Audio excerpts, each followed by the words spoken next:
I did some research about why. I was trying to think about. This is just a thing I found on Wikipedia. Why does Tell me. the beast eat people? Oh, you were getting at cannibalism, right? Yeah. So I I didn't found hear about the cannibalism corollary. because the beast eats girls, right?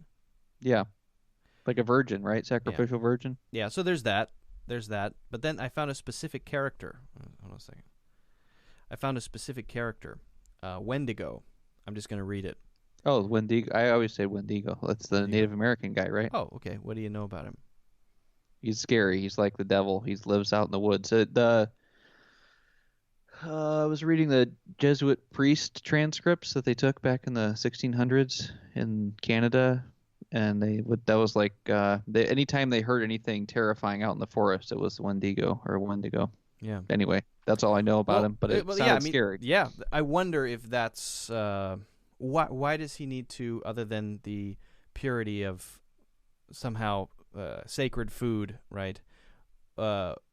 Wendigo, a mythological creature or evil spirit from the folklore of the First Nations Algonquin tribes based in the northern forests of Nova Scotia, the east coast of Canada, and the Great Lakes region of Canada and the United States.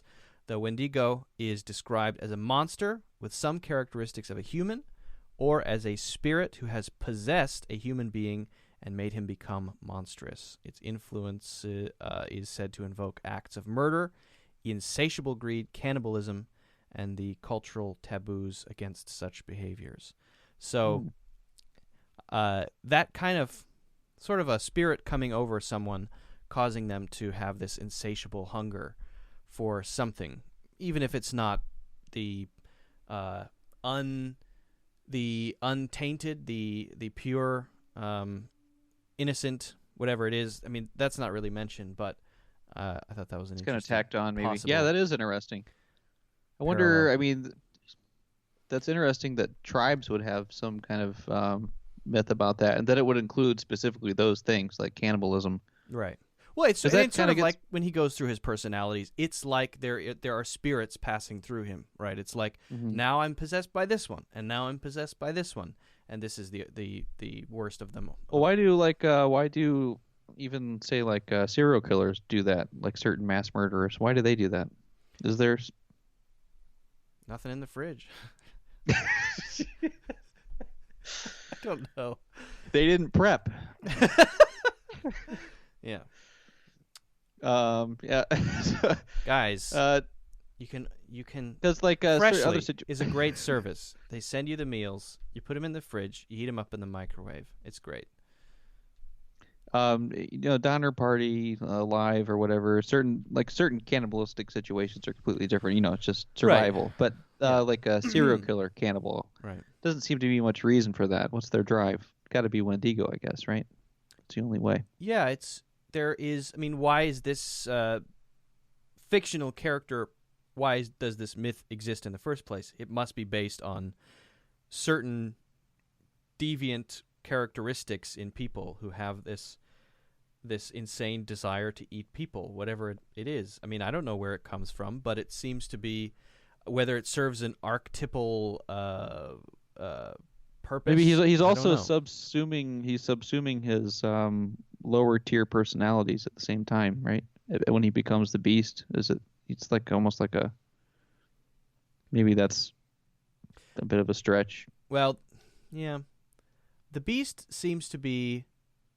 They know that the beast is final. They know that the beast is the ultimate persona. Somehow everyone knows that is completion, perfection for this series of personalities. There aren't going to be any more. This is the ultimate one, and they've all been working toward this or covering up this ever widening hole that eventually is sealed by this over personality, this ultimate personality, which is not the integration of the shadow, but maybe the shadow that completely takes over the original person.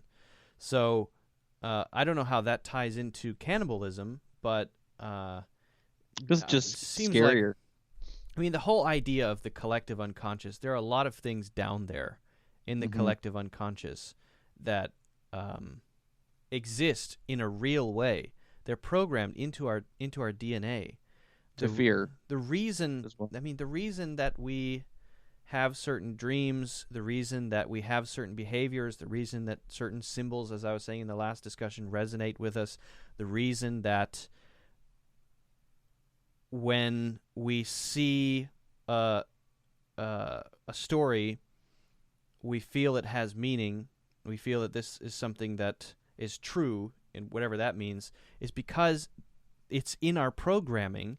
Just like the sense of smell that we have, it locks onto that thing, and there's a pattern recognition, and then there's something that's satisfied when that happens. And so there are negative things down there too, and maybe some of those negative things that boil up to the surface are, cannibalism and all kinds of darkness. I mean, Jung talks about this a lot. Is this collective unconscious is essentially the landscape of instincts that we have accumulated over the hundreds of thousands of years that we've been around. And when a turtle has the instinct to swim toward the ocean, it's programmed to do that. It doesn't learn to do that. Mm-hmm. That's hard-coded. Just as we are hard-coded with our physical features, we're hard-coded with certain personality features. But in the personality features, we have these relics that have outlived their maybe evolutionary purpose, maybe the evolutionary purpose 100,000 years ago. There's two possibilities, right? They're either relics or there really is a Wendigo and there's like an evil spirit. Those are the two possibilities, right? Yeah, I think so. I think that's what Jung would say. I think he would accept both of those. He would say that there are relics where this was useful for a certain group of people, a certain characteristic, and it became part of that. And I'm just saying, like, to eat, like for cannibals, you could just say, okay, that's just that's a relic of when we were primates and we hunted down other people or other primates and ate them. It was a tribal. It was like a show of force. Because chimpanzees eat each other on occasion. Yeah. And I don't know. It's not necessarily just for sustenance. It's when like there's nothing in the show fridge. Yeah. Well, yeah.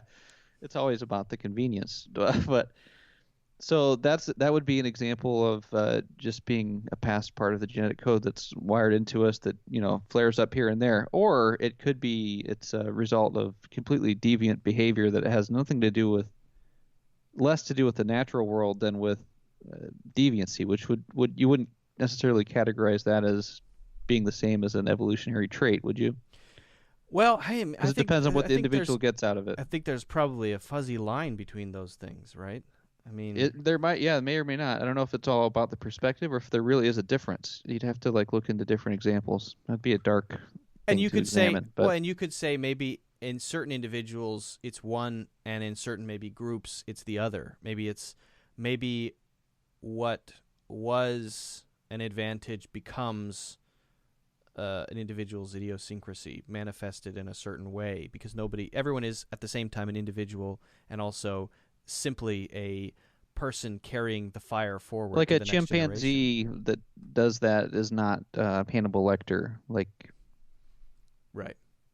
But Hannibal Lecter has more chimpanzee than there's the. Well, that's the question, whether or not he does. Unless when you achieve a certain level of perception, maybe then you open yourself into a whole different realm, and then you're I don't know. It's very complicated, but I think it's a pretty intoxicating topic, because just the whole idea of it, and I think it's Jung's main very contribution. Unsettling. Myth. You mean the fuzziness? The fuzziness, and also the singular idea that dreams are to the individual's subconscious, which is the iceberg under the water that's much bigger.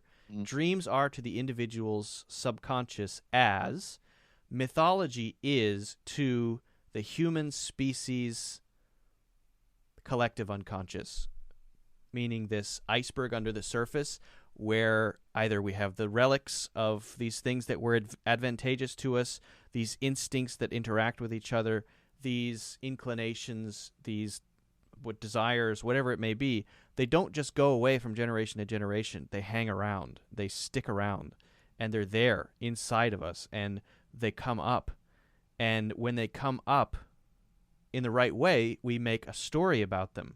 We tell stories that become myths And those myths then become signposts to let other people know that the dreams that you have or the darkness in yourself is not you and as an isolated person, but there is something that you can look to know that you are bound to the other people around you, right? And so there's a connection between that. So when Jung is analyzing someone's dreams and he's asking them, Jung didn't say, I have a clear method for understanding your dreams. Let me tell you what it is. Right. And we go through step 1, 2, and 3. The first thing he says is, I have no idea how to interpret dreams. This is something that I found to be useful in helping people, but every time I do it with someone, it's totally different. I have no clue because this landscape that I've been exploring, like the map, is so vast, I have no comprehension of it. So that's his first admission. So let's see if we can draw some things out. Ooh, you had a dream twice in a row where someone was leaning down and listening to your heartbeat, and then there was a horse or something. All right, well, are there any parallels to this? Well, maybe the horse is represented in mythology. I have that book of symbols. The horse is represented in mythology in these ways. There's this myth, and they have this sort of significance. It represents a certain power, or sometimes masculine power, whatever it represents, all these symbols. If it makes sense to the person who had the dream, or if it makes sense to the person with the complex, then they go, yes! Yes. So he says, it's not that I find some solution for you. It's that luckily I've studied a lot of mythology and I can sort of bring things up. And when you have to be the one to say that is what it is for me because it feels true to you, then you're able to untangle the knot that is the complex.